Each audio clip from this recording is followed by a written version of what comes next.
আপনি কখনো কোনো বাজকে নিজের বাসা বানাতে দেখেছেন? এই বাজ যখনই কোনো বাসা বানায় তখন উঁচু গাছের ডালে বা কোনো পর্বতের শিখরে বাসা বানায়, অনেক উচ্চতায়। আর সেখানে তার সন্তানও জন্মগ্রহণ করে। যখন এই সন্তানেরা জন্মায় তখন এই বাজ খুবই ভালোবেসে এবং খুব সাবধানে এদের পালন পোষণ করে। নিজের ঠোঁট দিয়ে তাদের ঠোঁটে খাবার পরিবেশন করে। কিন্তু যেই সেই সন্তানেরা হৃষ্টপুষ্ট হয়ে যায় এবং সেই কথা বাজ নিজে বুঝতে পেরে যায়, সেই বাজ নিজেই সেই বাসা ছিন্ন ভিন্ন করে দেয়। সেই সন্তান যাদের সবেমাত্র ডানা গজিয়েছে, কিভাবে উড়তে হয় পেয়ে ভয়ের কারণে তাদের ডানা ঝাপটাতে থাকে। আর সেই প্রক্রিয়াতেই সেই সন্তানগুলি উড়তে শুরু করে দেয়। এবার এই ঘটনায় আমরা কি শিক্ষা পেতে পারি? এটাই, যদি আপনি মাতা পিতা হন তাহলে নিজের সন্তানকে অবশ্যই স্নেহ করুন, কিন্তু তাদেরকে নিজের আঁচলের তলায় বেঁধে রাখবেন না। যদি আপনি চান আপনার সন্তান জীবনে উন্নতি করুক, তাহলে নিজের মুঠো থেকে তাদের স্বতন্ত্র করে দিন। এই সংসারে সংঘর্ষ করতে দিন। সেই সন্তান নিজেই বুঝতে পারবে যে জন্মের সময় পাওয়া ডানা কি করে ব্যবহার করতে হয়। আর আপনার চোখের সামনে আপনার সন্তান এই আকাশে উড়তে থাকবে। তাহলে আসুন আমার সাথে ভালোবেসে বলুন, রাধা রাধা। কোনো এক সময়ের কথা, একজন জেলের একটা ছোট্ট পুত্র ছিল। সে ভাবল যে আমি আমার বাবার মতোই মাছ ধরব। তখন সে একটা লাঠি নিল, তাতে দড়ি বাঁধল, আর সেই দড়ির মুখে যে কাঁটা বিঁধে থাকে তাতে চারা ঝুলিয়ে জলে ফেলল আর বসে থাকল। কিছু সময় পরে জলে একটি তরঙ্গ দেখা গেল। ও বুঝতে পারল খুব বড় একটা মাছ ফাঁদে পড়েছে। ও বল প্রয়োগ করলো, সেটা টানার চেষ্টা করলো। মাছও বল প্রয়োগ করলো, আর শেষে যেটা হলো সেই দড়ি ছিঁড়ে গেল আর মাছ বেঁচে পালিয়ে গেল। দেখুন, ও অনেক চেষ্টা করলো কিন্তু অসফল হলো। কখনো অধিক বল প্রয়োগ করলো, আবার কখনো কম বল, কিন্তু কিছুতেই সফল হলো না। ও পঞ্চমবার প্রচেষ্টা করলো, না বেশি বল প্রয়োগ করলো না কম, ততটাই বল প্রয়োগ করলো যতটা পর্যাপ্ত, ঠিক ততটাই বল যতটা বল সেই মাছ প্রয়োগ করলো। আর শেষ পর্যন্ত জীবনে প্রথমবার ও মাছ ধরতে সফল হলো। এবার এই কথার সারমর্ম কি?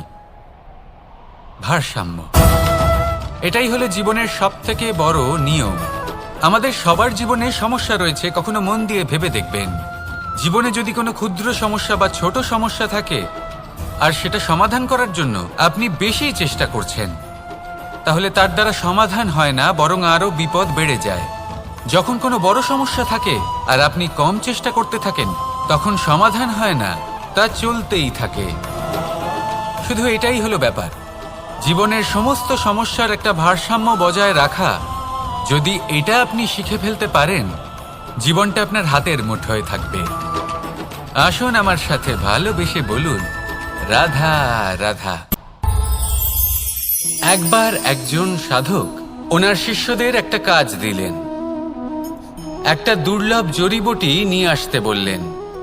এতটাও কঠিন কাজ সেটা ছিল না, কারণ সকল শিষ্য জানতেন যে এই দুর্লভ জড়িবুটি কোথায় পাওয়া যায়। পর্বতের শিখরে। কঠিন কাজ কোনটা? সেখানে পৌঁছনোর সেই পথ, যা ছিল কাঁটায় জর্জরিত, পাথরে পরিপূর্ণ, যেখানে পিছলে পড়ার আশঙ্কা রয়েছে এবং গভীর ক্ষত পেতে পারে সবাই। এবার বেশ কয়েকজন শিষ্য গেলেন। তার মধ্যে কয়েকজনই সেই জড়িবুটি নিয়ে আসতে পারলেন। কারণটা কি ছিল? কিছু শিষ্যের মনোযোগ ছিল শুধুমাত্র লক্ষ্যের দিকে, অর্থাৎ পর্বতের সেই শিখরে। কিছু শিষ্যের মনোযোগ ছিল পথের এই সংকটগুলির ওপর। কিছুজন নিজের সমস্ত মনোযোগ, সমস্ত শক্তি কেন্দ্রীভূত করলেন শুধুমাত্র লক্ষ্যের দিকে। বাকিরা মনোনিবেশ করলেন এই সংকটের থেকে নিজেকে বাঁচাতে। কিন্তু যাদের মনোযোগ শুধু লক্ষ্যের দিকে ছিল, শুধু তারাই জড়িবুটি নিয়ে আসতে পারলেন। কারণ কি ছিল? একটা সহজ ব্যাপার যা আমাদের বুঝতে হবে। আমরা যদি লক্ষ্যে পৌঁছতে চাই, তাহলে বিপদের সম্মুখীন তো আমাদের হতেই হবে, আর কোনো বিকল্প নেই। যন্ত্রণাও হবে, পায়ে কাঁটাও হয়তো ফুটতে পারে, হয়তো পড়েও যেতে পারেন, হয়তো রক্তপাতও হতে পারে, কিন্তু তার সাথেই সাফল্য অর্জনের যে আনন্দ সেটাও পাওয়া যায়। সেই জন্য নিজের মনোযোগ সবসময় লক্ষ্যের দিকে রাখুন, পথের সেই বিপদগুলির দিকে নয়। সত্যি কথা বলতে এই বিপদ এটা কিছুক্ষণের, আজ আছে কাল নাও থাকতে পারে, কিন্তু যদি লক্ষ্যকে প্রাপ্ত করতে পারেন তাহলে তার আনন্দ আপনার সাথে সারা জীবন রয়ে যাবে। তাহলে লক্ষ্য প্রাপ্ত করুন আর আমার সাথে ভালোবেসে বলুন, রাধা রাধা। আমরা কখন উচিত কাজ করি, কখন অনুচিত কাজ করি, কখন পুণ্য করি আর কখন পাপ করি, কখন ন্যায়ের পথে চলি আবার কখন অন্যায়ের পথে চলি, তা দুজন ব্যক্তি বুঝতে পারেন, পরমাত্মা আর অন্তরাত্মা। এবার প্রত্যেক মুহূর্তে কি হয় পরমাত্মা সবই জানেন, তার কাছে কিছুই গোপন নয়, কিন্তু প্রত্যেক মুহূর্তে আপনার কি করা উচিত সেটা উনি এসে আপনাকে বলতে পারবেন না। সেই জন্য আর আমার সাথে ভালোবেসে বলুন, রাধা রাধা। কখনো কোনো চাতককে দেখেছেন? একটা চাতক বর্ষার জন্য অপেক্ষা করে, সেই বর্ষার জলে নিজের তৃষ্ণা নিবারণ করে, নয়তো সারা বছর তৃষ্ণার্ত থেকে যায়। ও আকাশের দিকে তাকিয়ে থাকে আর অপেক্ষা করে যে কবে বর্ষা হবে আর কবে আমি আমার তৃষ্ণা নিবারণ করব। সেখানে অন্যদিকে একটি কাক বা একটা পায়রা, এরা কি করে? যেখানে জল পায় পান করে নেয়, যেখানে খাবার পায় খেয়ে নেয়, আত্মীয় স্বজন বন্ধু বান্ধব যাকেই পায় তার সাথে সময় কাটায়, খাবার খায় আর চলে যায়। এবার এদের মধ্যে মিল কোথায় আর পার্থক্য কোথায়? দুজনের কাছেই ডানা রয়েছে, দুজনেই উড়তে পারে, এই আকাশ হলো ওদের, খাবারের দানা ওদের। পার্থক্য হলো তাদের অভিলাষার, পার্থক্য হলো তাদের আকাঙ্ক্ষার, পার্থক্য জীবন যাপনের ধরনের। এবার যত বেশি আকাঙ্ক্ষা থাকবে, যত দামি জীবন যাপন করার ইচ্ছে থাকবে, তত বেশি কষ্ট আপনাকে সহ্য করতে হবে। আবার অন্যদিকে জীবন যত সরল হবে, জীবন যাপন যত সরল হবে, সমস্যা ততটাই কম হবে। তাই সবসময় চেষ্টা করবেন আপনার মানসিকতা এবং আপনার জীবন যেন সরল হয়। ভালোবাসতে থাকুন, যদি কেউ আপনাকে ভালোবাসে তাকেও আপনি ভালোবাসা ফিরিয়ে দিন। তাদের সাথে কথা বলুন, কিছু তাদের কথা শুনুন, কিছু নিজের কথা বলুন, দেখবেন সকল তাপ উত্তাপ দূর হয়ে গেছে। এটাই তো হলো জীবনের সারমর্ম। তাই প্রেমে থাকুন, ভালোবাসুন আর ভালোবেসে আমার সাথে বলুন, রাধা রাধা। মানুষের জীবনে দুই ধরনের আবেগ থাকে যা চিরকাল তার সাথে বসবাস করে। প্রথম স্বপ্ন, দ্বিতীয় অজুহাত। মানুষ হাজার হাজার স্বপ্ন দেখতে পারে, আমাকে এই কাজ করতে হবে, আমাকে ওখানে ঘুরতে যেতে হবে, আমায় জীবনে এই অসম্ভব কাজ বাস্তবায়িত করে দেখাতে হবে, আদি ইত্যাদি। এবার ঠিক যেমন স্বপ্ন দেখেন সেইভাবে অজুহাতও খুঁজে নিয়ে আসেন। আমি এই স্বপ্ন পূরণ করতে পারলাম না, কারণ আমাকে কেউ সাহায্যই করল না, কারণ আমি দুর্বল হয়ে পড়েছিলাম, কারণ আমার কাছে সময়ই ছিল না, আদি ইত্যাদি। এবার সাফল্য এবং অসফলতার মাঝখানে এই ধরনের সংঘর্ষ হতে থাকে। সাফল্য তখন লাভ করা সম্ভব যখন আপনার স্বপ্ন আপনার অজুহাতের থেকে অনেক বড় হয়, আর অসফলতা তখন পাবেন যখন আপনার অজুহাত আপনার স্বপ্নের থেকে অনেক বড় হয়। আপনি যদি সাফল্য লাভ করতে চান তাহলে চেষ্টা করতে থাকুন, পরিশ্রম করুন। যদি অসফল হন তাহলে ভয়ভীত হওয়ার কোনো প্রয়োজন নেই। নিজের ভুল বুঝুন, তাকে শুধরে নিন, আবার চেষ্টা করুন। কিন্তু যদি নিজের জীবনে অজুহাত নিয়ে আসেন তখন স্বপ্ন কখনো পূরণ হবে না।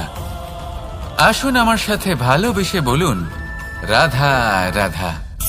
এমন কিছু রয়েছে মানুষের মনে, তাদের জীবনে এমন এক আবেগ যা সর্বজন বিদিত, যা সবাই জানেন যে উপস্থিত আছে, সেটাকে আমরা সমস্যা বলে থাকি।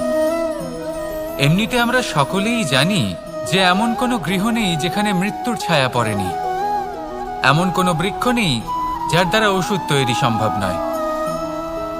এমন কোনো অন্ন নেই যা সময়ের সাথে বিষ বা অমৃতে পরিণত হতে পারে। এবার এই সমস্যাগুলি কোনো ব্যক্তির জন্য সমস্যা হতে পারে, কিন্তু নিজে থেকে এরা কোনো সমস্যাই নয়। এরা আসে আমাদের সাহায্য করতে, আমাদের কিছু শেখাতে। আপনি নিজেই দেখুন, পর্বতের শিখর থেকে কোনো এক পাখি পড়ে গিয়ে নিজের প্রাণ ত্যাগ করল। সেটা কখন সম্ভব? যখন সেই পাখি ওড়ার চেষ্টাই করে না। তখন যখন কোনো ব্যক্তি জলে পড়ে যান এবং ডুবে গিয়ে নিজের প্রাণ হারান, এর সম্ভাবনা কখন বেশি থাকে? যখন সেই ব্যক্তি সাঁতার কাটার চেষ্টাই করেন না। তখন এই সমস্যা প্রত্যেকের জীবনে থাকবেই, কিন্তু এটা মনে রাখা প্রয়োজনীয় যে কোনো সমস্যা পরিস্থিতির কারণে সমস্যা হয়ে ওঠে না। এই পরিস্থিতি যখন আমাদের সামনে আসে, আমাদের তা কঠিন মনে হয়। আমরা নতমস্তক হয়ে পড়ি, ভয়ভীত হয়ে পড়ি, তার সম্মুখীন হতে পারি না। তখন তা সমস্যার রূপ নেয়। দৃঢ় হয়ে দাঁড়িয়ে থাকুন সাহসের সাথে, এই পরিস্থিতিগুলির সম্মুখীন হন। দেখবেন সমস্যা কখন সাফল্যে পরিণত হবে আপনি জানতেই পারবেন না। আসুন আমার সাথে ভালোবেসে বলুন, রাধা রাধা। সময় যা সবকিছুকে সমান করে দিতে পারে, যা সব থেকে বেশি শক্তিশালী, সব থেকে বড় সম্পত্তি, সব থেকে বড় শিক্ষক এবং সব থেকে বড় সুযোগ। এই সময় যখন ভালো যায় তখন তা আপনাকে আমিত্বে মত্ত করে তোলে, অহংকারে নিমজ্জিত করে দেয়। আর যখন খারাপ হয় তখন দুঃখের সাগরে নিজের প্রতি ঘৃণাবোধে নিমজ্জিত করে। তাই এই সময়ে যা এত শক্তিশালী এক সম্পত্তি, এত মহান একটি ধন, তাকে এমনি এমনি নষ্ট হতে দেবেন না। এই সময়ের সাথে কি করবেন, কিভাবে করবেন তা ভাবতে গিয়ে এবং করতে গিয়ে সময় নষ্ট করবেন না। যদি আপনি এই সময় নষ্ট করেন, তাহলে সময়ও নিশ্চিত করবে যে আপনার সাথে কি করা উচিত।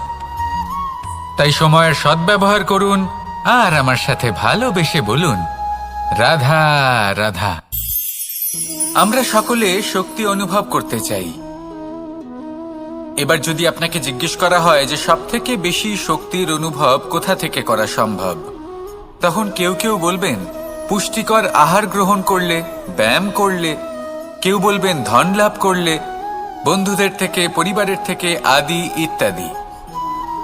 এইভাবে আপনি শক্তির অনুভব অবশ্যই করতে পারেন, কিন্তু সবথেকে বেশি শক্তির অনুভব যদি আপনি করতে চান তাহলে তা পাবেন শুধু একতার দ্বারা, সংগঠনের দ্বারা। যদি আপনাকে উদাহরণ দিই, নিজের এই হাতটাকে দেখুন, 5টা আঙুল রয়েছে। কোনো একটা বস্তুকে নিজের একটা আঙুল দ্বারা তুলে ধরার চেষ্টা করে দেখুন, বড়ই কষ্ট হবে। তখন আপনি বুঝতে পারবেন যখন এই 5টি আঙুল একত্রিত হয় তখন কোনো কাজ কতটা সহজ হতে পারে। এটাই হলো শক্তি, একতার। সব থেকে ভালো উদাহরণ যদি আপনাকে দিই তাহলে বাঁশি। এই বাঁশি থেকে অত্যন্ত মধুর সুর নির্গত হয় যা সবার মন প্রসন্ন করে দেয়।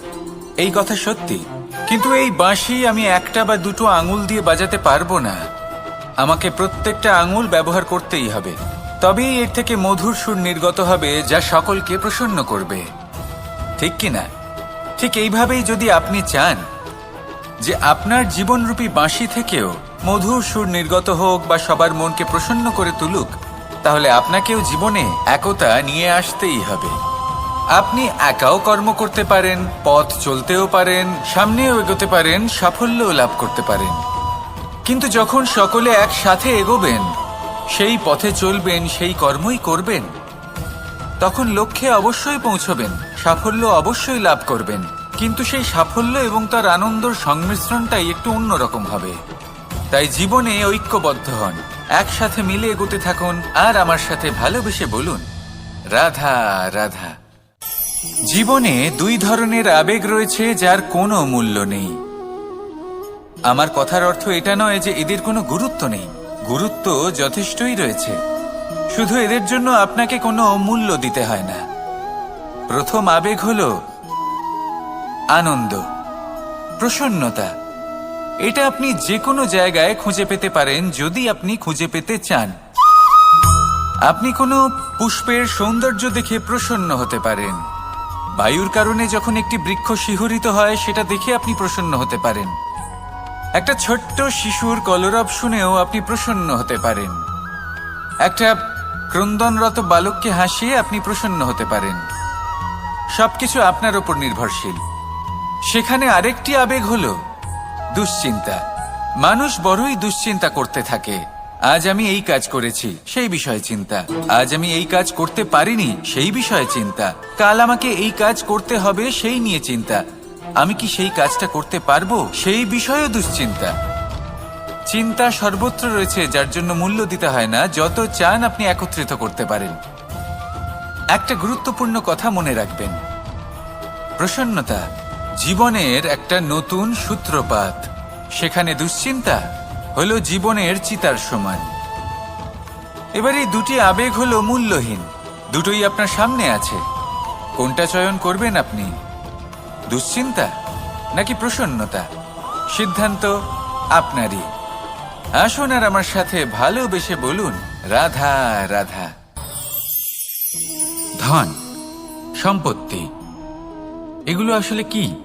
এগুলো শুধু সেই মূল্য যার দ্বারা আমরা কোনো কিছু অর্জন করতে পারি। এবার এই ধনের দ্বারা এই সংসারে অনেক কিছু লাভ করা সম্ভব, কিন্তু সেই সব কিছুই শুধুমাত্র ভৌতিক বস্তুই হবে। ভৌতিক সামগ্রী, ভৌতিক সুবিধা। অর্থাৎ আপনার কাছে যতই ধন থাকুক, তা আপনাকে শান্তির ঘুম এনে দিতে পারবে না। আপনাকে জীবনের বাস্তব সুখের অনুভূতি লাভ করাতে পারবে না, কারণ এগুলো ভৌতিক ধন। এ ভৌতিক বস্তুই অর্জন করাতে সক্ষম। বাস্তবিক ধন কি? যদি এই প্রশ্ন আপনার মনে আসে, তাহলে তার উত্তর আমি আপনাকে দেব একটা উদাহরণের মাধ্যমে। কখনো আপনি শুনে থাকবেন যে একজন পিতা আজীবন অনিষ্ট করেন, অনর্থ করেন, খারাপ কাজ করেন শুধু ধন অর্জনের জন্য।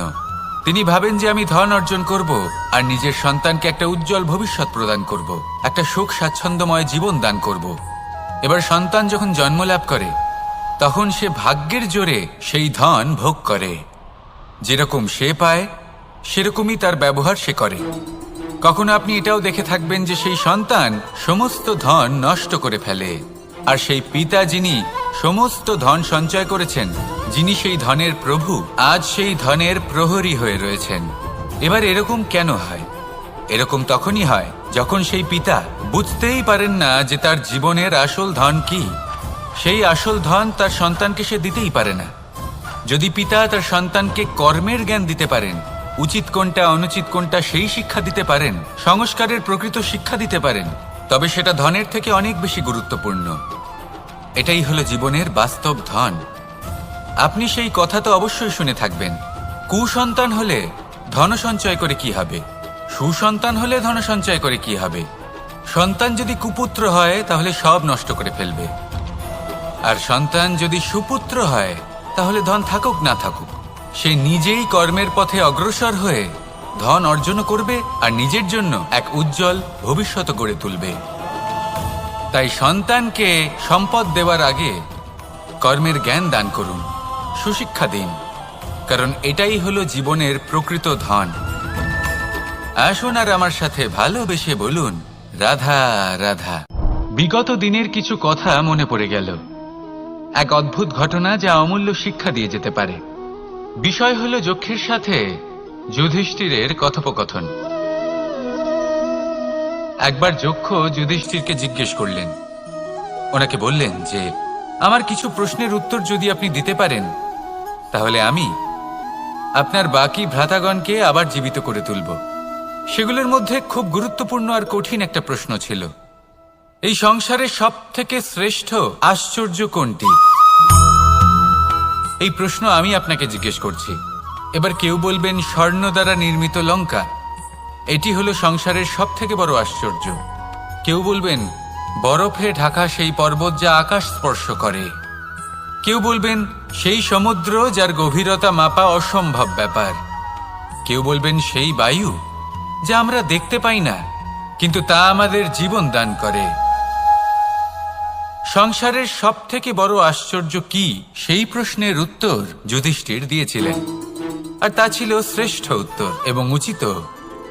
উনি বলেছিলেন যে সংসারে প্রতিদিন কোনো ব্যক্তি জন্ম লাভ করেন আর কোনো ব্যক্তি মৃত্যুও লাভ করেন। এবার এই কথাটা সবাই জানেন, সবাই বোঝেন যে যখন জন্মেছি তখন কোনো একদিন আমিও অবশ্যই মৃত্যু লাভ করব। এবার যখন এই কথা প্রত্যেকটা মানুষ জানেন, তখন কেন প্রত্যেক মানুষ এই চিন্তায় থাকেন, এই নিয়ে কষ্ট পান, এই নিয়ে ব্যাকুল হয়ে থাকেন যে উনি একদিন মৃত্যু লাভ করবেন, তার থেকে দূরে পালাতে চেষ্টা করেন। বলেন যে আমি মৃত্যু লাভ করতে চাই না। কেন? যেখানে কোনো না কোনো দিন এটা অবশ্যই হবে। এ হলো ব্রহ্ম সত্য। এই যে ব্যাকুলতা, এই ভয়, এই যন্ত্রণা, এই চিন্তা তার মনকে বাঁচতেই দেয় না, এই জীবন অনুভবই করতে দেয় না। সেই জন্য এই চিন্তা, ব্যাকুলতা, ভয় এসবের কি লাভ? কোনো লাভ নেই। সেই জন্য যতক্ষণ জীবনযাপন করছেন প্রত্যেক মুহূর্ত যেন শ্রেষ্ঠ হয়, আনন্দময় হয়, প্রেমের দ্বারা পরিপূর্ণ হয়, সেই চেষ্টা করুন। চেষ্টা করুন যাতে আপনি যে কাজ করছেন তার দ্বারা যেন অন্যের মঙ্গল হয়। এই প্রচেষ্টাই আপনার জীবনকে প্রসন্নতা আর প্রেম দ্বারা ভরিয়ে তুলবে। এই মন সুপ্রসন্ন হয়ে বলবে, রাধা রাধা, রাধা রাধা। আপনারা হয়তো ভাবছেন কি আশ্চর্য ব্যাপার, প্রত্যেকবার আমি কথা শেষ হওয়ার পরে রাধা রাধা বলি। এইবার আমি আগেই বলে দিলাম। কারণটা কি? কারণ হলো অত্যন্ত বিশেষ। প্রত্যেকবার কথা সমাপ্ত হবার পরে আপনাদের সবার মধ্যে ভালোবাসা বিতরণ করতে চাই, তাই রাধা রাধা বলি। কিন্তু এইবার এই নতুন এবং বিশেষ সূত্রপাতে প্রথমে প্রেম বিতরণ করা অত্যন্ত আবশ্যক।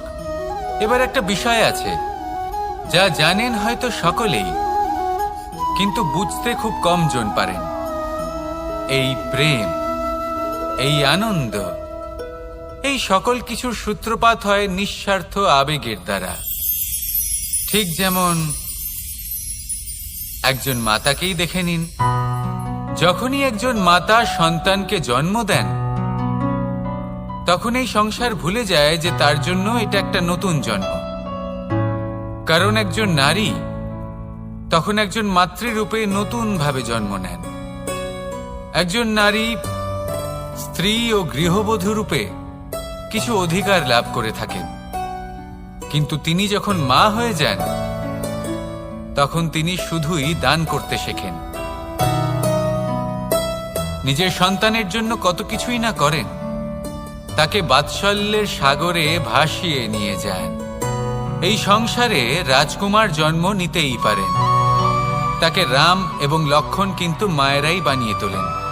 একজন গোয়ালা জন্ম নেয়, তাকে দ্বারকাধীশ একজন মাই বানিয়ে তোলেন। পিতা হলেন সেই পর্বত যার একটা অংশ হলো তার সন্তান, কিন্তু মা হলেন সেই শিল্পী যিনি একটা পাথরকে খোদাই করে এমন এক মূর্তি গড়ে তোলেন যাকে সকলে পূজনীয় মনে করেন। তাহলে স্মরণ করুন সেই সকল মুহূর্ত যেগুলি আপনি নিজের মাতার সাথে অতিবাহিত করেছেন। অনুভব করতে পারবেন যে কিভাবে এক মুহূর্তেই এই মন প্রফুল্ল হয়ে ওঠে। এবার এর কারণ কি? এর কারণ হলো এই জীবনের আসল দ্বারই হলো মমতা।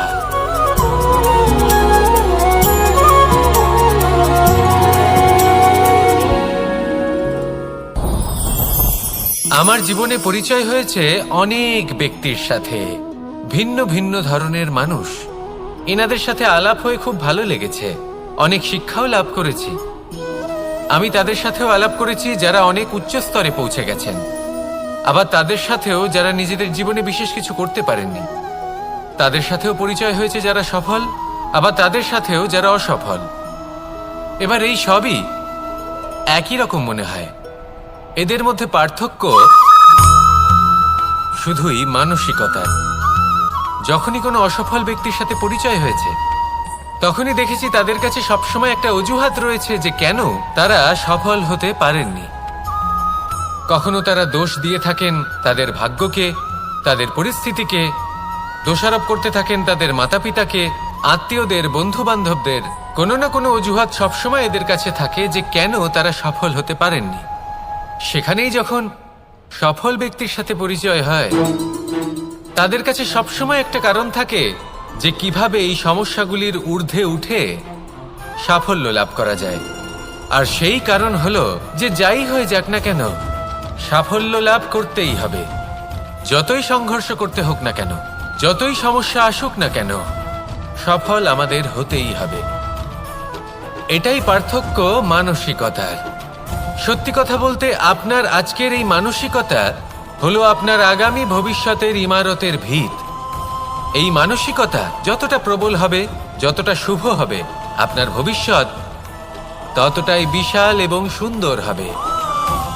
তাহলে সমস্যার উপর নয়, সাফল্যের উপর মনোযোগ কেন্দ্রীভূত করুন, জীবনে এগোতে থাকুন, আর আমার সাথে ভালোবেসে বলুন, রাধা রাধা।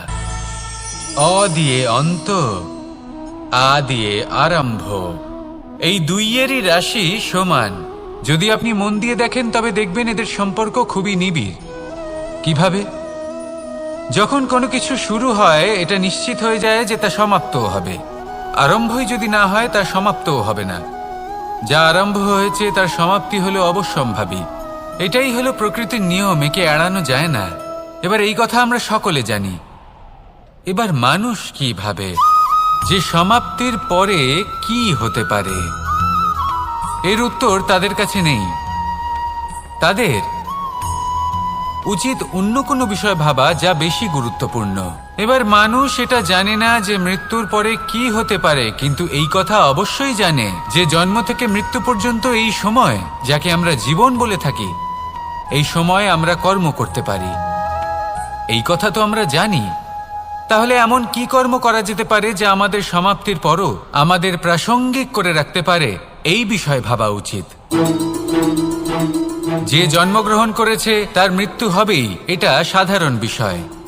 কিন্তু ইতিহাস আজও সেই সকল মানুষজনকে স্মরণ করেন যাদের এই সংসার তাদের মৃত্যু নয়, বরং তাদের জীবনকালে যে কর্ম তারা করেছেন তার দ্বারা মনে রাখেন। সেই কর্মের কারণে এই সংসারে তাদের নাম, তাদের কর্ম, তাদের ব্যক্তিত্ব, তাদের কীর্তি অমর হয়ে থাকে এবং থাকবে। আপনার কাছে এতটা সময় নেই যতটা আপনার মনে হচ্ছে আপনার কাছে আছে।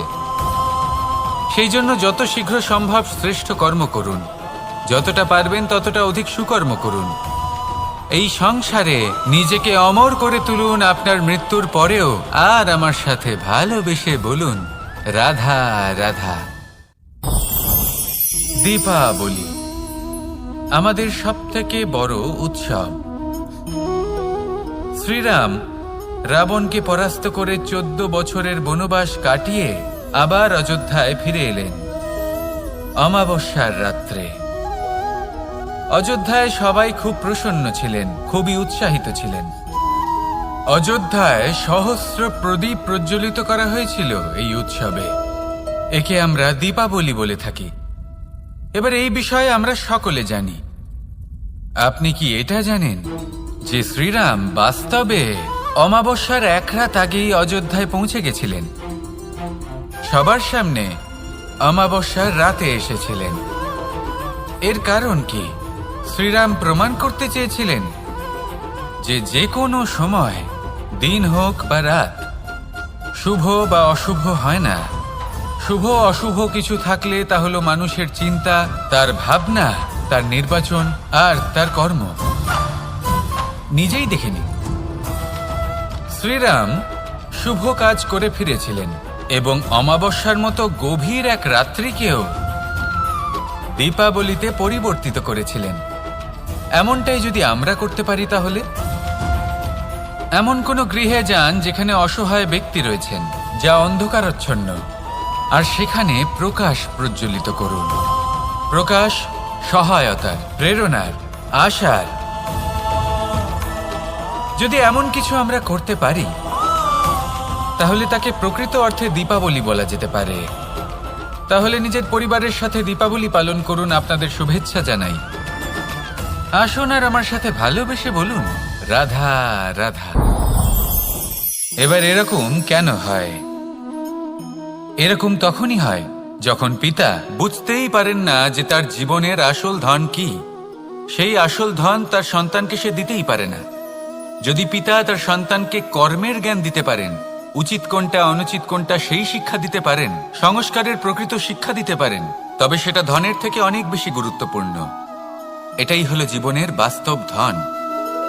আপনি সেই কথা তো অবশ্যই শুনে থাকবেন, কুসন্তান হলে ধন সঞ্চয় করে কি হবে, সুসন্তান হলে ধন সঞ্চয় করে কি হবে।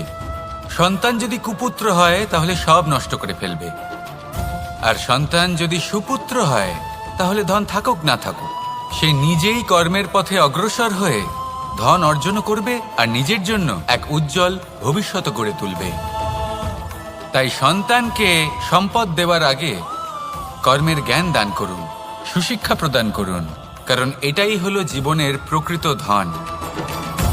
আসুন আর আমার সাথে ভালোবেসে বলুন, রাধা রাধা।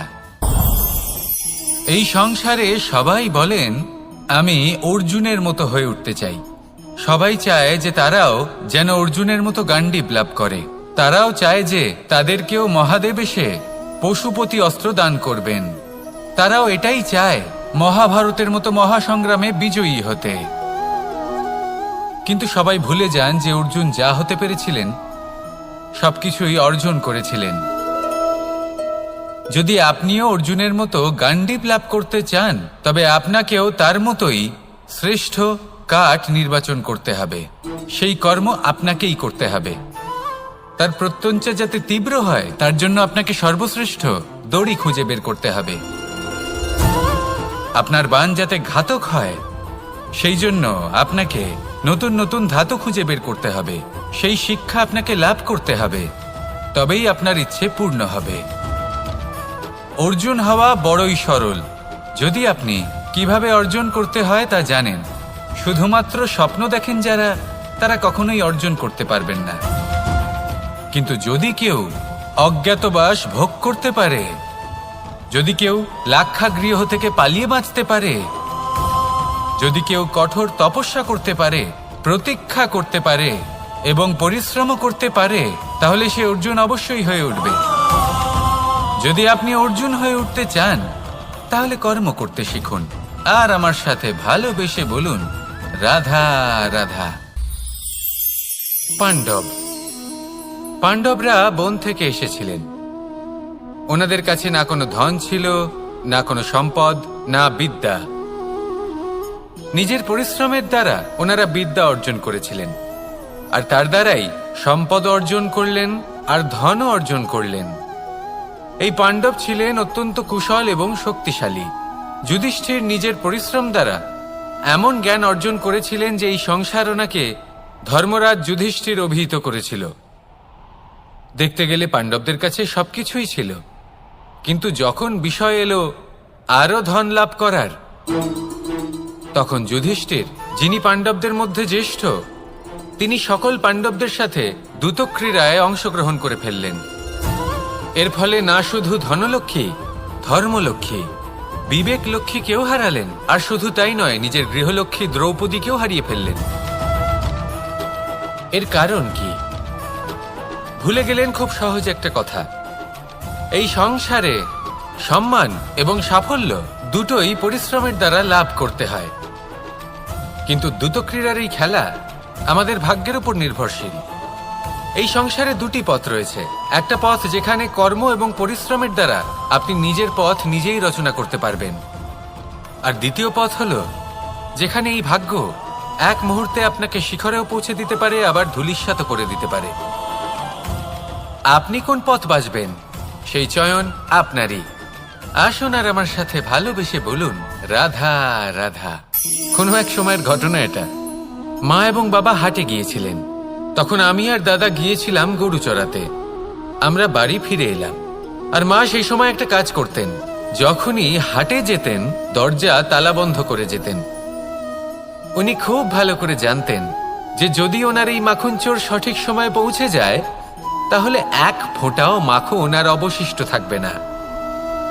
এবার ঘটনা কিছুটা এরকম হলো যে মা আর বাবা মাঝে মাঝে হাটে যেতেন, তাই মাঝে মাঝেই দরজা তালা বন্ধ করতে হতো। যখন মা আর বাবা ফিরে এলেন তখন বাবা ভুলে গিয়েছিলেন যে এই চাবির গোছা থেকে ঠিক কোন চাবিটা দরজার তালা খোলার জন্য উপযোগী। উনি চেষ্টা করতে শুরু করে দিলেন।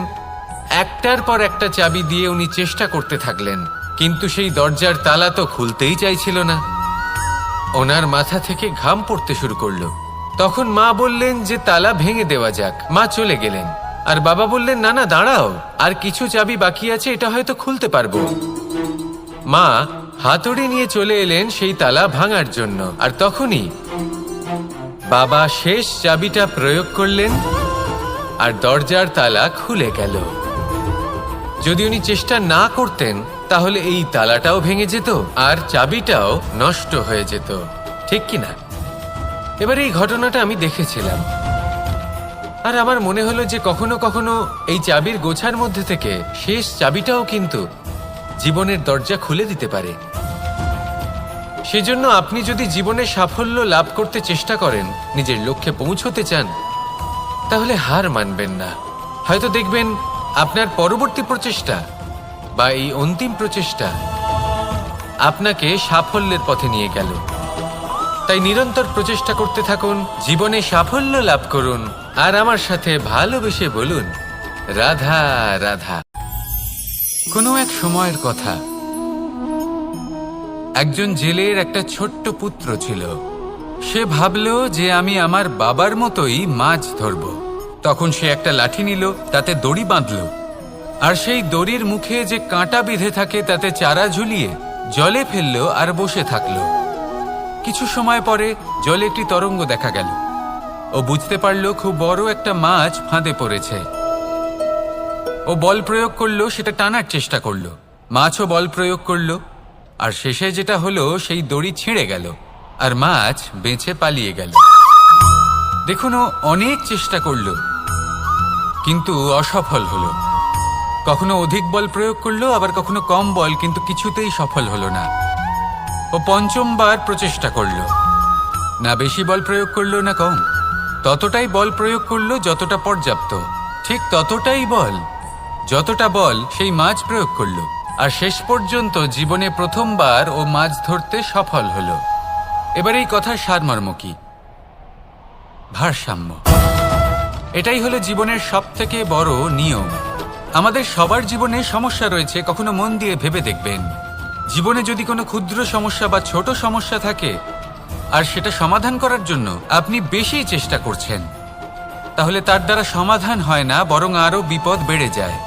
যখন কোনো বড় সমস্যা থাকে আর আপনি কম চেষ্টা করতে থাকেন, তখন সমাধান হয় না, তা চলতেই থাকে।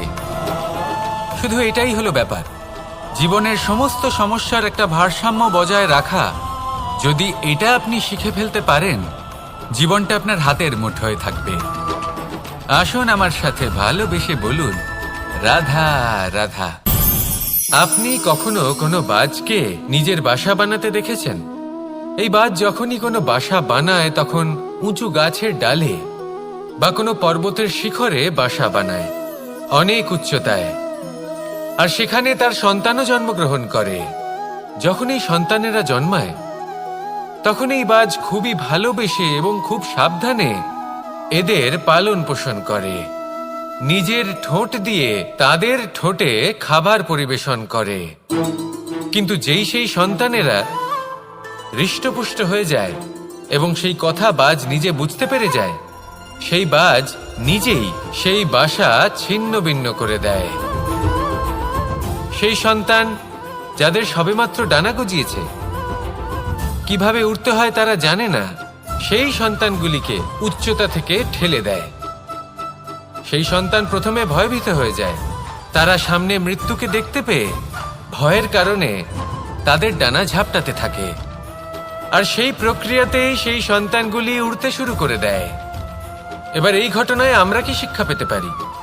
এটাই, যদি আপনি মাতা পিতা হন তাহলে নিজের সন্তানকে অবশ্যই স্নেহ করুন, কিন্তু তাদেরকে নিজের আঁচলের তলায় বেঁধে রাখবেন না। যদি আপনি চান আপনার সন্তান জীবনে উন্নতি করুক, তাহলে নিজের মুঠো থেকে তাদের স্বতন্ত্র করে দিন। এই সংসারে সংঘর্ষ করতে দিন। সেই সন্তান নিজেই বুঝতে পারবে যে জন্মের সময় পাওয়া ডানা কি করে ব্যবহার করতে হয়। আর আপনার চোখের সামনে আপনার সন্তান এই আকাশে উড়তে থাকবে। তাহলে আসুন আমার সাথে ভালোবেসে বলুন রাধা রাধা।